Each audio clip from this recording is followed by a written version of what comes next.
হঠাৎ করেই হালকা স্পটিং বা ব্লিডিং এটা কিন্তু বেশ কনফিউজিং একটা ব্যাপার, তাই না? আজকের এই আলোচনাটা ঠিক এই বিষয়টা নিয়েই। এটা খুবই সাধারণ একটা ঘটনা, কিন্তু ভীষণ গুরুত্বপূর্ণ, আর এটা নিয়ে অনেকের মনে প্রশ্ন থাকে। তো আসল প্রশ্নটা কি? এই যে হালকা স্পটিং হচ্ছে, এটা কি পিরিয়ড শুরু হবার লক্ষণ নাকি এটা প্রেগন্যান্সির কোনো প্রথম দিকের সিগন্যাল? যারা এই দোটানার মধ্যে পড়েছেন তারা ভালোই জানেন যে এর সাথে কেমন একটা টেনশন আর আশা জড়িয়ে থাকে। আচ্ছা, তাহলে চলুন এই রহস্যটা একটু ভেদ করা যাক। দেখুন, এই ধরনের স্পটিংকে ব্যাখ্যা করার জন্য একটা নির্দিষ্ট বায়োলজিক্যাল টার্ম আছে। এটাকে বলে ইমপ্ল্যান্টেশন ব্লিডিং, আর এটা কিন্তু প্রেগন্যান্সির একেবারে প্রথম দিকের একটা ধাপ। তো এই ইমপ্ল্যান্টেশন ব্লিডিং জিনিসটা আসলে কি? খুব সহজ করে যদি বলি, একটা ফার্টিলাইজড এগ বা নিষিক্ত ডিম্বাণু যখন ইউটেরাস বা জরায়ুর লাইনিংয়ে গিয়ে নিজেকে গেঁথে ফেলে, মানে অ্যাটাচ করে, ঠিক সেই সময়ে হালকা একটু ব্লিডিং হতে পারে। এটাই হলো ইমপ্ল্যান্টেশন ব্লিডিং। এটা প্রেগন্যান্সির একেবারে শুরুর দিকের একটা ঘটনা, আর এটাকে একটা সাকসেসফুল প্রেগন্যান্সির লক্ষণ হিসেবেও ধরা হয়। এখন কথা হলো, এটাকে চিনব কি করে? এর কয়েকটা বিশেষ লক্ষণ আছে। 1 নম্বর হলো এর ফ্লোটা খুবই হালকা হয়, মানে ঠিক স্পটিংয়ের মতো। 2 নম্বর, এটা খুব বেশিক্ষণ থাকে না, বড় জোর 1 দিন বা 2 দিন।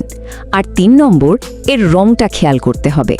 এটা কিন্তু পিরিয়ডের মতো টকটকে লাল হয় না, বরং হালকা গোলাপি বা ব্রাউন কালারের হয়। তার মানে আসল চ্যালেঞ্জটা হলো এই দুটো জিনিসের মধ্যে তফাৎটা ধরতে পারা। তো চলুন এবার আমরা ঠিক এটাই দেখব, কিভাবে এই ব্লিডিং একটা নর্মাল পিরিয়ড থেকে একদম আলাদা।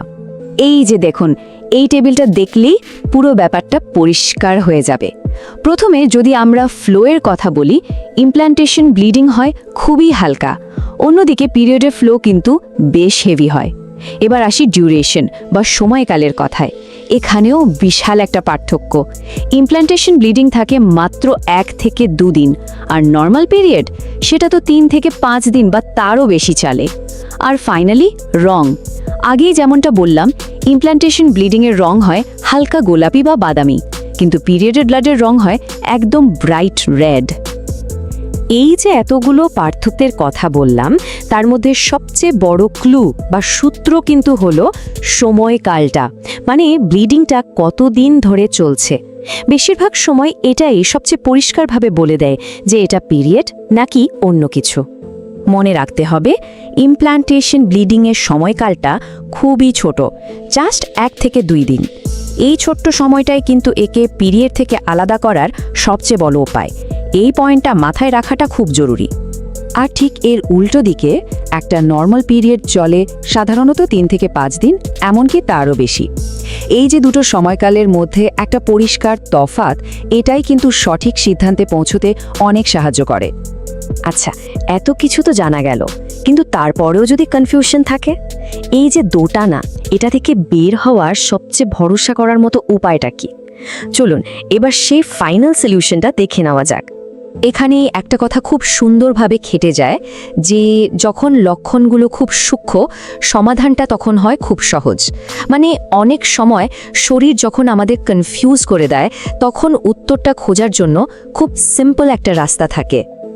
আর সেই সহজ সমাধানটা হলো, যদি ফ্লো, ডিউরেশন আর রং দেখেও কোনো রকম সন্দেহ মনে থেকে যায়, তাহলে নিশ্চিত উত্তর পাওয়ার একটাই উপায়, আর সেটা হলো একটা প্রেগন্যান্সি টেস্ট। ব্যাস, এটাই সব কনফিউশন দূর করে দেবে। তাহলে পুরো বিষয়টাকে যদি আমরা দুটো সহজ স্টেপে নিয়ে আসি, তাহলে কি দাঁড়ায়? স্টেপ 1, নিজের শরীরের সিগন্যালগুলো মন দিয়ে খেয়াল করতে হবে। ফ্লো, ডিউরেশন আর রঙের পার্থক্যটা বোঝার চেষ্টা করতে হবে। আর স্টেপ 2, যদি মনে এক ফোঁটাও সন্দেহ থাকে, তাহলে আর কোনো কিছু না ভেবে একটা প্রেগন্যান্সি টেস্ট করে ফেলতে হবে। এটাই সবচেয়ে ক্লিয়ার রাস্তা। আর সবশেষে একটা প্রশ্ন রেখে যাই।